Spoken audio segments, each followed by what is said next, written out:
지난주에 우리는 모세의 언약의 내용에 대해서 한 번 더 생각을 했습니다. 모세의 언약은 하나님께서 우리의 하나님이 되시고 우리는 하나님의 백성이 된다고 하는 내용으로 이루어져 있다라고 말씀을 드렸는데, 그럴 때에 이 백성이 후에 교회라는 명칭이 되었다라는 사실을 말씀을 드렸습니다. 그러니까 오늘날 우리가 교회라고 부를 때 이 말은 구약 성경에서는 이제 백성이란 말인 것입니다. 이스라엘 자손이 이스라엘의 백성이 되었고 이것이 신약 시대의 교회가 된 것입니다. 단지 명칭만 변한 것이 아니라 이것은 하나님의 경륜이 이렇게 발전되어 왔고 이 하나님의 경륜이 계시를 통해서 우리에게 제시된 것을 의미하는 것입니다. 구약시대 이스라엘 백성들을 교회라고 부르는 이유는 무엇일까? 에클레시아, 헬라어로 에클레시아라는 말이 우리말로는 교회로 번역되었는데, 이 교회의 개념은 실상은 아담의 가정까지 거슬러 올라갑니다. 그때 이미 하나님의 백성들의 모임이 있었던 것이죠. 그러나 그때에는 아담의 가정만 있었던 거예요. 가정교회가 있었던 거죠. 이 가정교회가 나중에는 이 민족교회가 되는 거예요. 이스라엘, 즉 아브라함의 후손 전체가 민족 단위로 교회가 되는 시대, 이것이 구약 시대였던 것입니다. 자, 그런데 이 민족 단위의 교회의 출발은 모세 언약, 즉 시내산 언약으로부터 시작되었던 것입니다. 그리고 그때 하나님께서 그들에게 놀라운 계시를 주셨는데, 너희는 나의 소유라는 이야기였습니다. 소유라는 것은 물질의 소유가 아니라 사람의 소유, 노비나 노예처럼 재산으로 소유하는 것이 아니라 왕이 한 나라를 소유할 때 그 백성들을 소유하는 것처럼 하나님께서는 아브라함의 자손을 당신의 백성으로 삼으신 거예요. 자, 이들을 백성으로 삼으셨다는 말은 하나님이 그들에게 무엇이라는 의미일까요?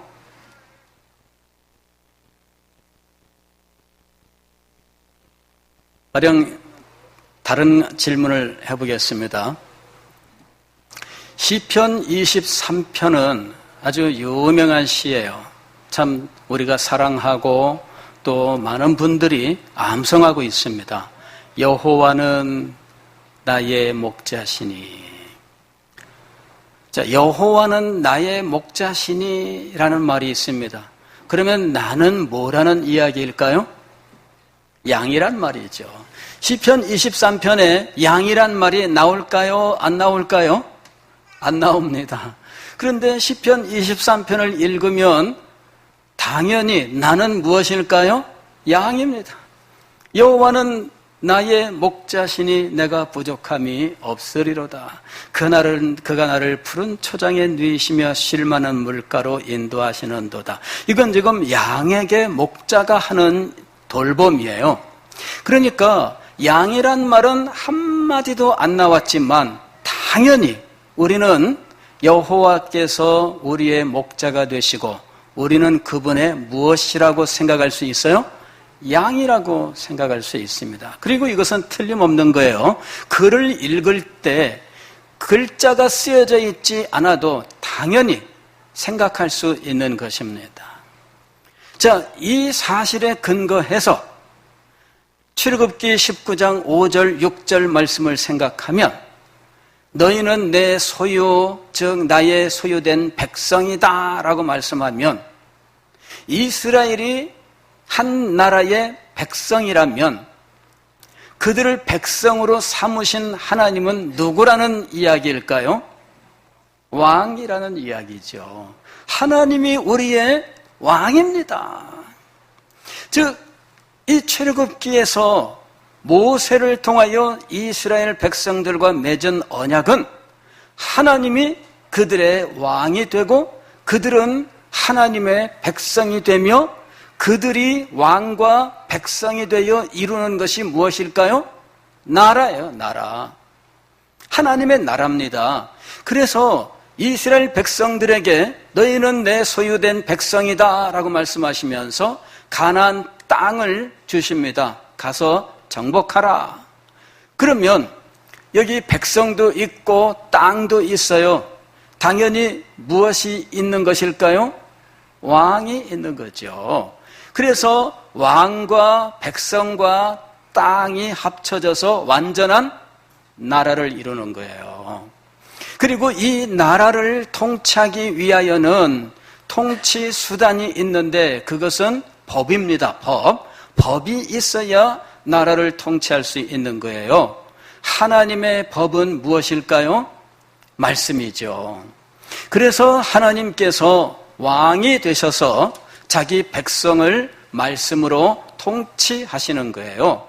그리고 하나님의 나라 백성들은 언약의 축복을 받습니다. 하나님이 그 백성에게 약속하신 축복을 받아요. 이 축복은 실상은 아브라함에게 약속하셨던 8가지 축복과 연결되어 있습니다. 그리고 이 아브라함에게 약속하셨던 8가지 축복이 또한 다윗 약속에도 그대로 나타나고 있는 거예요. 자, 그러므로 언약의 축복을 이스라엘 모든 백성들은 왕이신 하나님께로부터 받습니다. 그런데 지난주일에 여러분들에게 이 언약의 축복이 우리에게 이루어지기 위하여 무엇이 필요하다라고 말씀을 드렸을까요? 활성화라고 하는 거예요. 활성키가 있어야 된다. 그죠? 활성키가 있어야 그때부터 작용하는 거예요. 이때 이 언약을 활성화시키는 키는 무엇일까요? 순종입니다. 순종.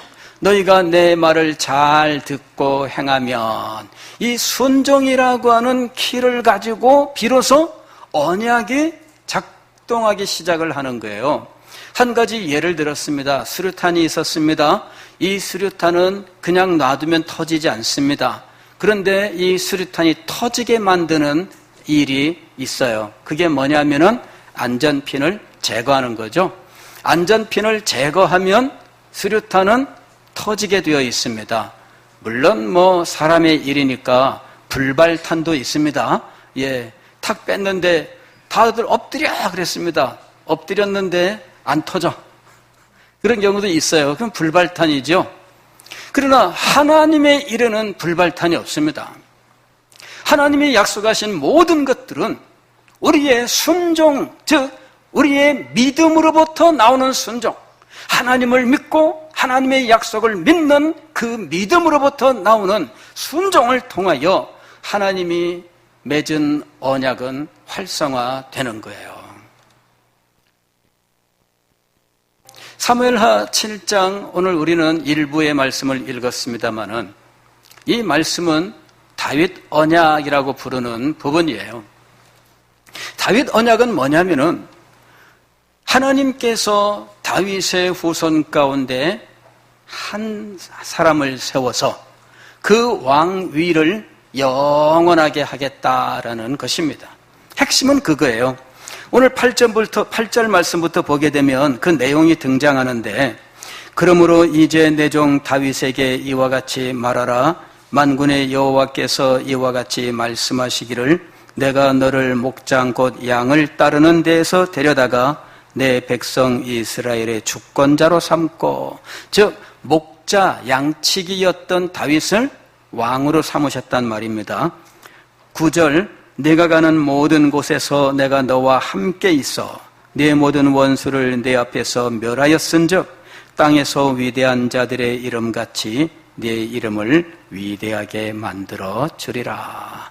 아브라함에게도 내 이름을 창대케 하리라.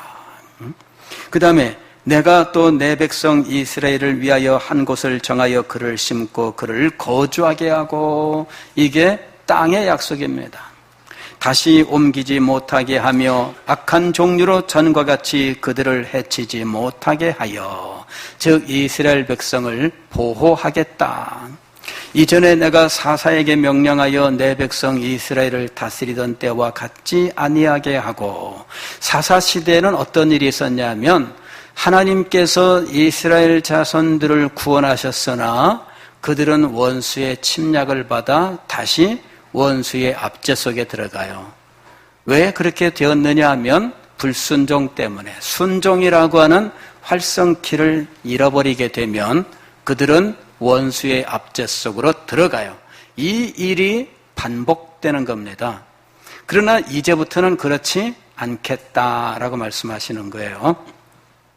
또 내게 이르노니 여호와가 너를 위하여 집을 짓고, 여기 집을 짓는다는 것은 그들이 거할 궁전을 짓는다는 것이 아니라 왕조, 왕이 세습되어 나아가는 왕조를 세우겠다라는 말입니다. 네 수완이 차서 네 조상들과 함께 누울 때에 내가 네 몸에서 날 네 씨를 내 뒤에 세워 그의 나라를 견고하게 하리라. 13절에 보면은 이 견고하게 하는 것을 영원히 견고하게 하리라, 이렇게 말씀하셔요. 즉 사무엘하 7장은 영원한 왕의 약속이에요. 영원한 왕의 약속. 자, 이 모세 언약, 즉 시내산 언약에서는 하나님이 이스라엘 자손의 왕이 되시고 이스라엘은 하나님의 백성이 되는데, 하나님의 백성들은 하나님께서 명령하신 말씀에 순종함으로 축복을 받아 누리게 되는 것이었습니다. 그런데 지금 사무엘하 7장을 보게 되면 하나님께서는 영원한 왕을 세우겠다라고 말씀하셔요. 영원한 왕이란 인간을 말하는 것이 아닙니다. 왜냐하면은 인간은 영원한 존재가 아니기 때문이에요. 내 몸에서 날 내 씨를 세워 영원히 견고하게 하리라. 이럴 때 이 영원한 왕은 사람, 인간을 말하는 게 아니에요. 인간은 영원하지 않아요. 다윗만 하더라도 죽습니다. 내가 수완이 차 내 조상들과 함께 누울 때에, 즉 죽는다, 그 말입니다. 그러면 다윗의 후손 중에 안 죽는 사람이 있을까요? 다 죽어요. 그런데도 불구하고 하나님께서 영원한 왕을 약속하고 계시는 거예요. 자, 이렇게 영원한 왕의 약속을 하시기까지 이스라엘 백성들이 깨달아야 했던 것이 있었습니다. 그것은 하나님은 우리의 왕이시다라는 사실이에요.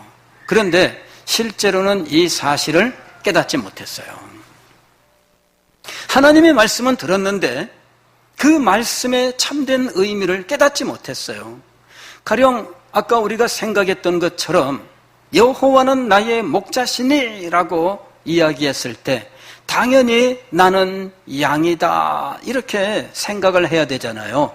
그리고 여호와께서 나의 목자가 되시니 나는 양으로서 목자를 따르고, 이렇게 생각해야 되잖아요. 요한복음 10장에 보게 되면 예수님께서 말씀하십니다. 내가 온 것은 양으로 생명을 얻게 하고 또 풍성히 얻게 하려는 것이라. 그러면서 나는 선한 목자다라고 말씀하셔요. 예수님이 선한 목자예요. 구약시대는 여호와 하나님이 당신을 목자로 계시를 하셨다면 신약시대에는 예수님께서 당신을 목자로 계시하셨어요.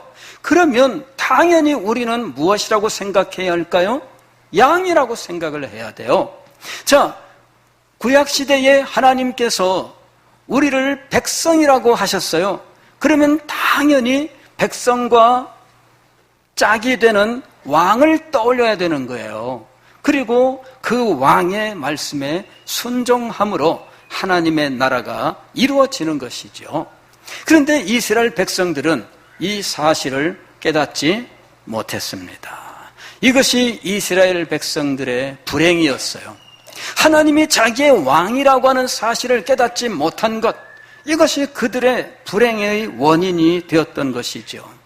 다윗의 언약이 세워지기까지 수백 년의 세월이 흘러갔습니다. 그 세월 동안 많은 사건들이 있었어요. 그런데 그 많은 세월, 그 많은 사건에도 불구하고 이스라엘 백성들이 하나님을 자신의 왕이라고 깨닫지 못했던 겁니다. 이것이 이스라엘 백성들의 비극이었어요. 모세 당대에 광야 40년 동안 방황하는 일이 있었습니다. 그들이 하나님의 약속을 믿지 못했어요. 그리고 하나님을 믿지 못해서 그 약속을 믿지 못한 것입니다. 그리고 그들은 하나님의 약속을 믿지 못하여 가나안 땅에 들어가기를 포기했습니다. 그래서 광야 40년을 방황하게 되었던 거예요. 그들이 순종하였더라면 40년의 방황이 없이 가나안 땅에 바로 들어갈 수 있었어요. 물론 그 땅에는 이스라엘 정탐꾼들이 본대로 몸집도 장대하고 우락부락하고 한싸움 할 것 같은 거인족들이 있었습니다. 그러나 갈렙이 이야기한 것처럼 여호와께서 우리와 함께 하시면 그들은 우리의 밥이다. 밥은 우리가 마음껏 먹을 수 있는 거예요. 아무리 그들이 대단해도 그들은 우리의 밥이다. 믿음으로 나아가면 이루어질 일이었습니다. 그러나 믿음이 없었어요. 순종하지 못했어요. 광야 40년을 방황해야 했습니다. 이거는 어떤 사건이었느냐 하면 왕의 명령을 거역한 사건이었던 거예요. 왕의 명령을 거역하면 어떻게 될까요? 당연히 벌을 받게 되는 거죠. 이스라엘 백성들이 순종하면 축복을 받고 거역하면 벌을 받는 원칙이 바로 거기에 있는 거예요. 가나안 땅을 정복했습니다. 믿음으로 나아갈 때에는 승리했습니다. 그러나 사람을 보고 포기할 때에는 그만 각 블레셋 족속들에게 오히려 당하게 되었어요. 작심하고 저쪽에서 달려드니까 그래 하고서는 산속에 들어가서 숨었어요.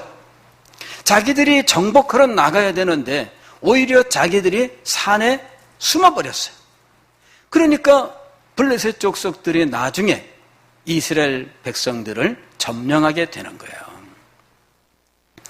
가나안 정복을 하고 유업을 분배하였지만 그러나 자기들이 분배받은 유업을 다 차지한 지파는 몇 지파 안 돼요. 그 중에 단 지파는 자기들이 받은 것조차도 지키지 못해요. 결국은 블레셋 족속들에게 패배하고 이 사람들은 북쪽으로 올라가게 됩니다. 그리고 북쪽에 자기들이 분배받지 않은 땅을 차지해요. 그런데 분배받지 않은 땅을 차지한 이 단 지파는 그 뒤로 북쪽에서 일어난 민족들에게 지속적으로 침범을 당하면서 이스라엘 백성들이 외적의 침입을 받으면 가장 먼저 곤욕을 치르는 거예요. 그러다가 역사 속에서 가장 먼저 사라집니다.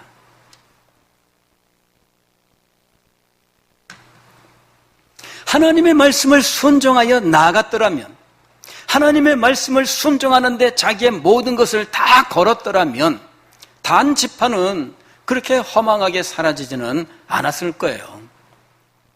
어떤 사람들은 단 지파가 동쪽으로 와가지고 한반도에 정착을 했는데 그게 단군이다. 뭐 이렇게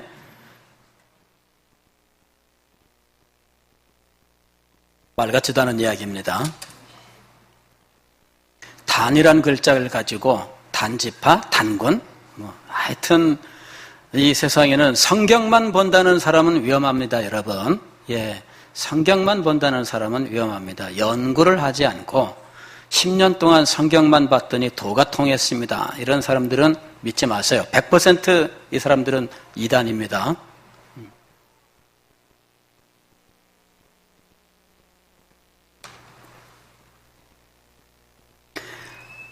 다윗 왕이 하나님과 언약을 세우기까지, 아니 하나님께서 다윗과 언약을 세우시기까지 수많은 세월이 흘렀고 수많은 사건들이 있었어요. 그 중간에 사사시대가 있었습니다. 사사시대에는 하나님께서 구원자인 사사를 세워서 이스라엘 백성들을 블레셋 족속으로부터 구원하시고 그 백성을 통치하신 시대예요.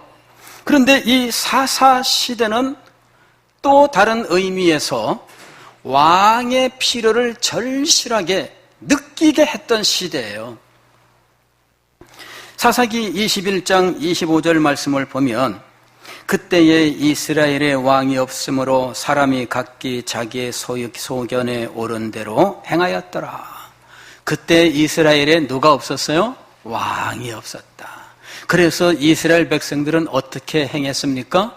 자기 소견에 옳은 대로 행했습니다. 사사시대는요, 입에 담을 수 없는 많은 일들이 일어나요. 비극적인 일들, 정말 입에 담을 수 없는 잔인한 것, 이런 일들이 막 벌어져요. 왜 그랬느냐? 왕이 없어서 그랬다. 그 얘기야. 왕이 없어서, 왕이 없으니까 자기 소견대로 행했다 이야기입니다. 사사시대는 무엇을 깨닫게 하는 시대냐면 왕이 정말 필요하다, 이거를 깨닫게 하는 시대예요.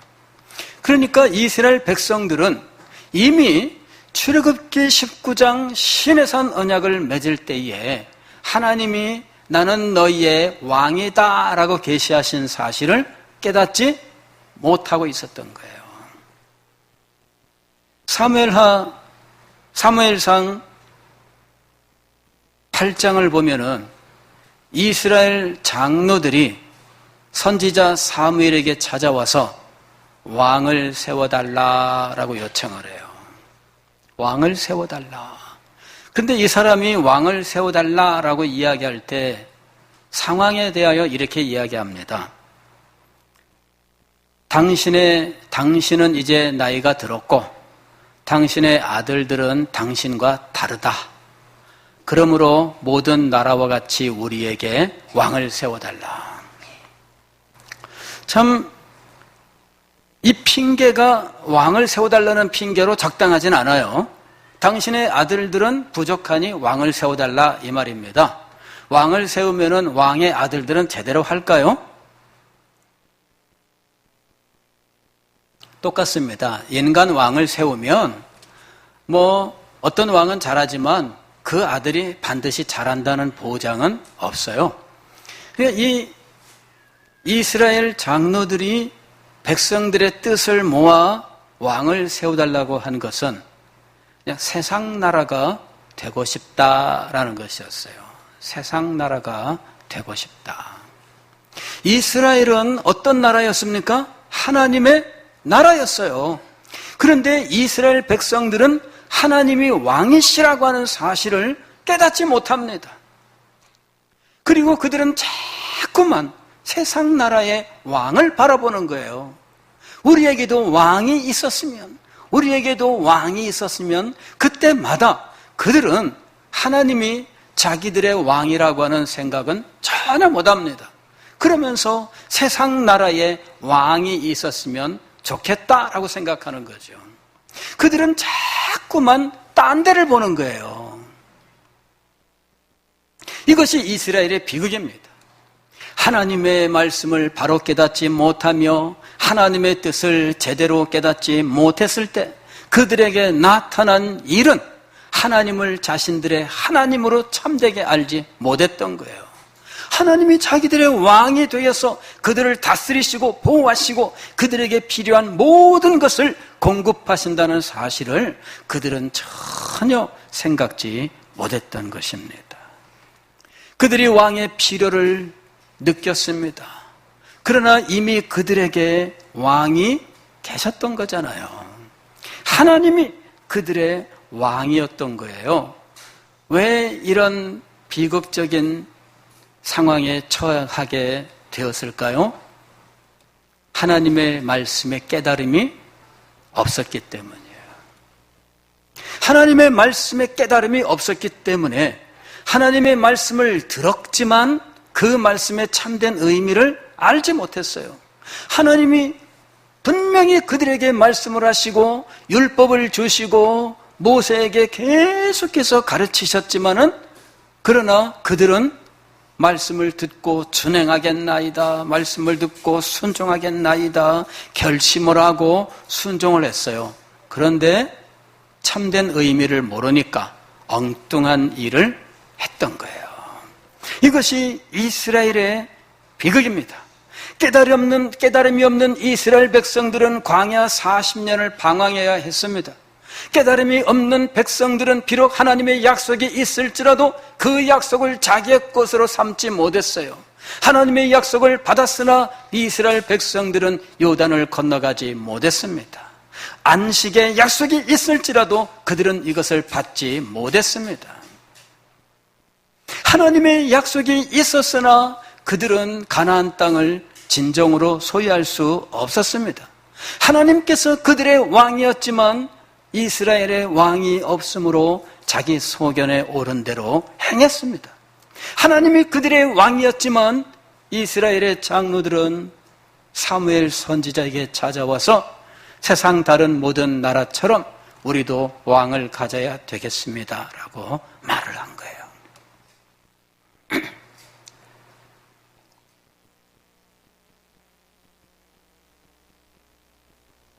오늘 우리는 하나님께서 이 모든 역사를 통해서 우리에게 진정으로 왕이 계시다라고 하는 사실을 가르치셨다 하는 사실을 알아야 됩니다. 역사의 과정을 보면 참 답답해요. 때로는 너무나 안타까워요. 그런데 그런 과정을 통해서 하나님께서는 이스라엘 백성들에게 가르칠 것을 계속해서 가르치고 계신다는 거예요. 어찌 보면은 참 답답하지만 그러나 그 속에서 하나님의 오래 참으심, 그러면서 끊임없이 가르치시는 하나님의 모습을 발견하게 됩니다. 하나님께서 이스라엘 백성들을 가르치셔요. 그들은 자주 실패하고 넘어집니다. 그들은 깨닫지 못한 채 자기 생각대로 살아갑니다. 그러나 하나님께서는 그때마다 그들을 다시 일으키시고 또 가르치시고 일으키시고 또 가르치시고 계시는 거예요. 그러면서 하나님의 나라를 이 땅에 이루어 가시는 것입니다. 오늘 우리가 어떤 존재로 이 세상에 사는지를 알아야 돼요. 우리는 예수 믿고 죄사함 받고 끝? 그게 아닙니다. 우리는 예수 믿고 구원을 얻습니다. 그러나 구원 이후의 삶이 우리에게 주어져 있어요. 구원 이후의 삶은 하나님 나라예요. 하나님 나라. 하나님은 우리의 왕이 되시고 우리는 그분의 백성이 되어서 이 세상에서 하나님의 왕의 영광을 나타내는 사명을 가지고 사는 자들이라는 거예요. 우리는 우리의 삶의 현장에서 하나님의 말씀에 순종하는 자로 살아가야 됩니다. 구원받는 것이 우리의 목적이다 이렇게 생각하는 경향이 많습니다. 물론 구원받지 못한 사람한테는 구원받는 것이 목적일 수 있지요. 그러나 그것이 최종 목적은 아닙니다. 최종 목적이라 하면 그것이 달성되면 더 이상 다른 목적이 없을 때 그게 최종 목적인 거예요. 그래서 우리는 이 최종 목적에 이르기까지 중간 과정에 대해서 이해를 해야 돼요. 우리가 예수님을 믿었습니까? 내가 예수 그리스도를 사랑하십니까? 그러면 여러분들은 하나님 나라 백성으로서 살아가야 되는 거예요. 우리가 일상생활에서 하나님이 우리의 왕이시다라고 하는 이 사실을 분명히 기억을 하고 하나님의 말씀을 그 나라의 법으로 알고 순종하는 삶을 살아야 하는 거예요. 그럴 때 하나님의 영광이 우리 가운데 나타나고 우리는 약속하신 그 나라의 왕이 주시는 복을 받는 자들이 되는 거예요.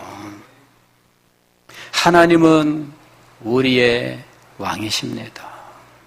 이 사실을 가르치기 위해서 하나님께서는 이스라엘 백성들에게 끊임없이 역사하고 계셨던 거예요.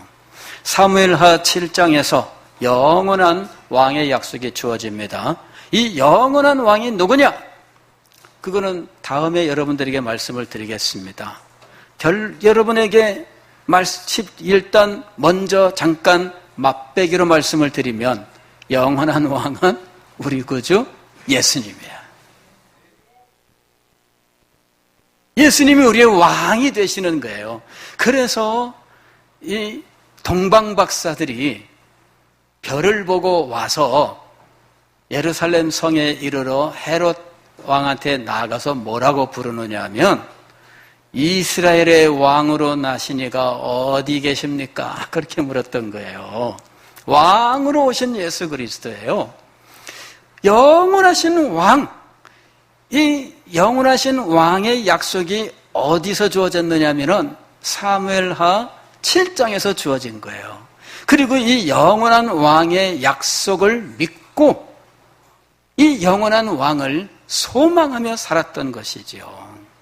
즉 이스라엘 백성들이 깨닫지 못하기 때문에 그들에게 영원하신 왕의 약속을 주시고 마침내 영원하신 왕을 이 땅에 보내셔요. 그리고 이 영원하신 왕을 자신의 왕으로 모시고 살게 하신 거예요. 그래서 신약 시대도 영원하신 왕을 자기의 왕으로 모신 그 백성들의 삶으로 살아가는 시대인 거예요. 우리가 하나님의 나라라는 것으로 이 성도들의 삶을 설명하는 이유가 있습니다. 이것은 하나님의 계시를 따른 거죠. 하나님께서 신약시대도 하나님의 나라로 삼으셨어요. 그리고 신약시대 성도들을 그 나라의 백성으로 삼으셨어요. 그래서 우리는 하나님 나라 백성으로 살아가야 돼요. 그런데 그 나라 백성으로 살기 위해서는 왕이 누구신지, 왕의 명령은 무엇인지를 알아야 합니다. 왕이 누군지도 모르고 왕의 명령도 모르고 나는 그 나라 백성입니다. 그것만큼 어리석은 것이 없어요. 그래서 왕이 누구십니까? 왕의 법은 무엇입니까? 그리고 왕에게 순종하여 사는 삶을 통해서 하나님의 나라를 이 땅에 영광스럽게 이루어야 된다는 거예요. 하나님께서는 구약성경 전부를 통해서 바로 이 사실을 우리들에게 가르쳐주고 있는 것입니다. 그 시대마다 그 사람들에게 적당하게 하나님은 말씀을 가르치셨으나 오늘 말세의 우리들에게는 모든 것을 가르쳐 주셨습니다. 얼마나 놀라운지 몰라요.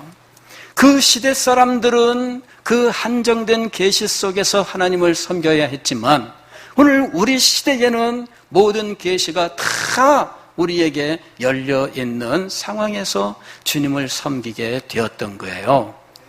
문제는 뭐냐면은 많이 알기 때문에 더 큰 책임이 주어져 있다는 거예요. 아는데 행하지 않으면 벌이 더 클 수밖에 없어요. 그러니까 우리는 오늘날 더 큰 사명이 주어져 있고 이 사명을 감당하지 않는다면 우리는 더 큰 책망을 받게 될 것이다. 이것을 두려워해야 된다는 이야기예요. 하나님은 우리의 왕이 되셔서 우리를 당신의 백성으로 부르신 분입니다. 하나님은 나의 왕이십니다. 이 사실을 여러분은 알고 계십니까? 그리고 여러분은 하나님이 여러분의 왕이시라는 사실에 근거해서 왕의 말씀에 순종하는 삶을 살고 있습니까? 왕의 명령에 순종하는 자가 참된 백성이요, 왕의 명령을 순종하는 자에게 왕의 축복이 임하는 것입니다. 기도하겠습니다.